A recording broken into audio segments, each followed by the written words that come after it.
Aujourd'hui, on va parler de la respiration du soufflet qui s'appelle le Bastrika. Cette respiration aide à rétablir le calme à la demande. Ça aide à diminuer les périodes de stress et entraîner le corps à fonctionner à partir du calme. Donc, pas de stress. Donc, c'est une technique de respiration qui implique une séquence précise de respiration rapide et profonde. Et cela a des effets sur le système. Donc, restez à l'écoute pour explorer comment tu peux intégrer cette respiration dans ta routine quotidienne pour avoir les avantages potentiels sur la santé mentale et la santé physique. Donc, certaines recherches ils ont suggéré que le Bastrika peut être une pratique bénéfique pour la santé globale. Ça impacte positivement à la fois le système nerveux autonome et la réponse cardiovasculaire. Donc, pour vous dire, c'est quelque chose qui est super important pour le cœur.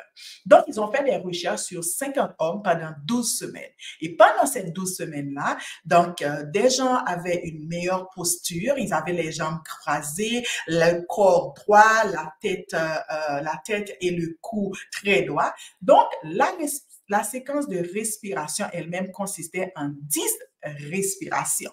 Donc, les respirations sont rapides. Donc, ça imite le soufflet du forgeron.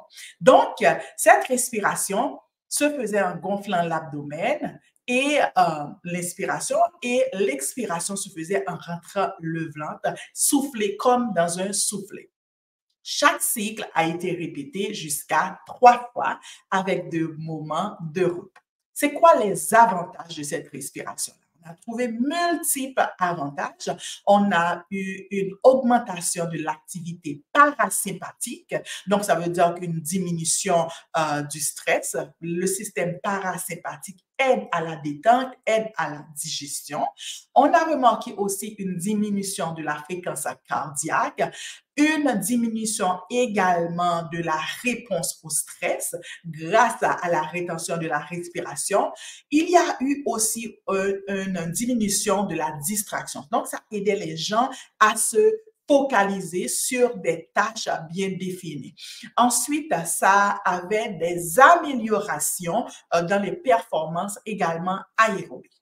Donc, la pratique se fait comment? Il faut avoir une bonne posture. Donc, ça veut dire, vous vous asseyez confortablement avec le dos droit. Vous pouvez choisir de vous asseoir soit en tailleur ou de vous asseoir sur une chaise avec les pieds plats sur le sol. Donc, la deuxième chose, la position des mains. On place les mains sur le genou.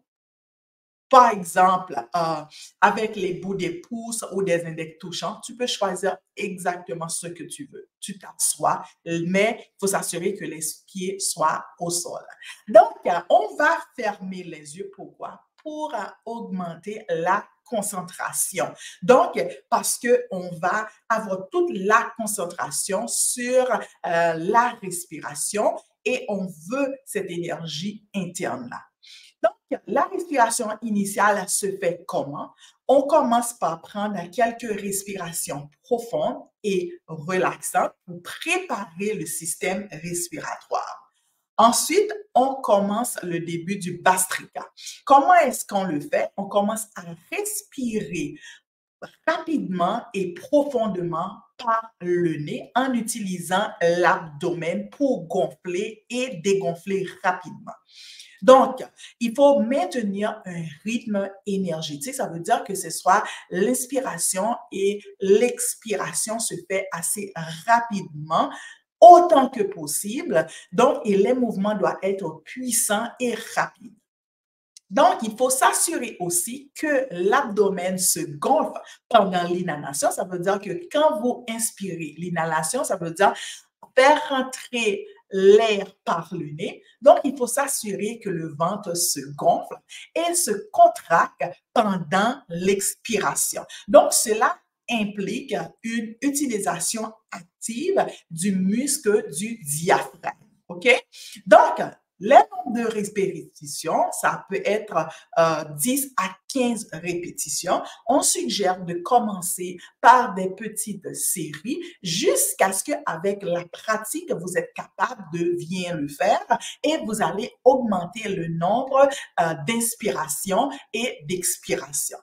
Donc, après les respirations rapides, tu vas effectuer une expulsion finale puissante. Ça veut dire que tu expires complètement l'air que tu avais au niveau des poumons.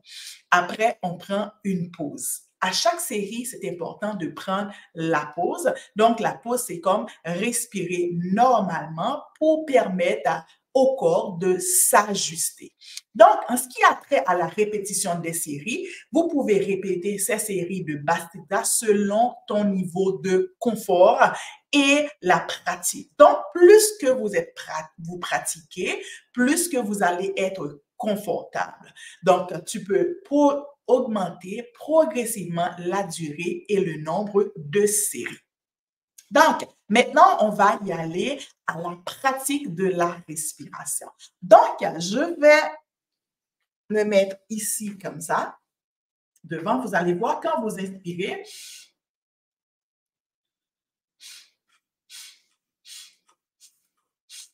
c'est pour ça qu'on appelle la respiration du soufflet parce qu'on entend comme le bruit qui sort.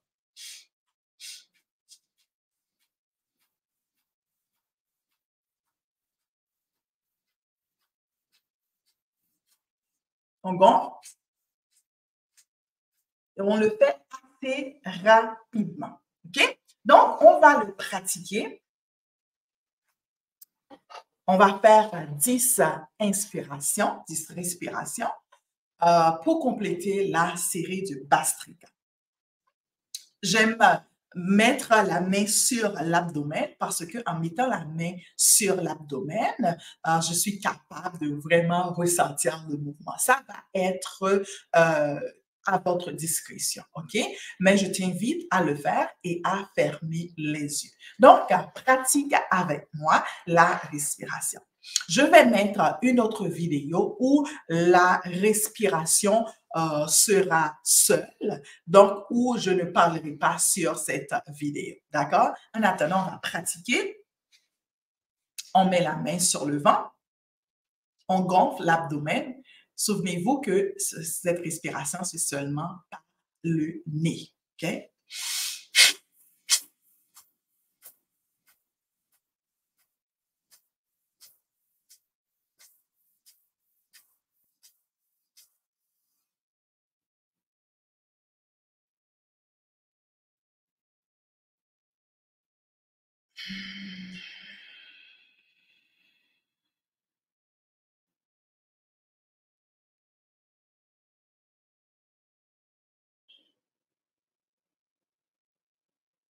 On va le refaire une deuxième fois.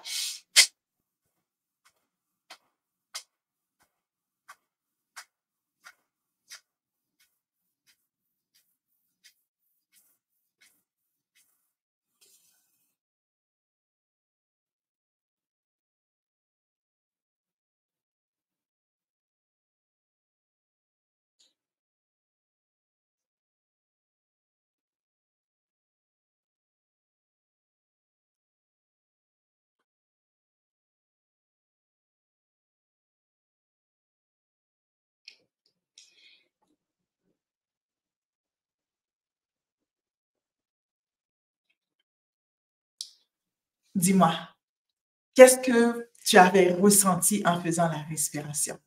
Partage avec moi dans les commentaires. Dans la prochaine vidéo, je vais faire seulement la respiration pendant 5 minutes.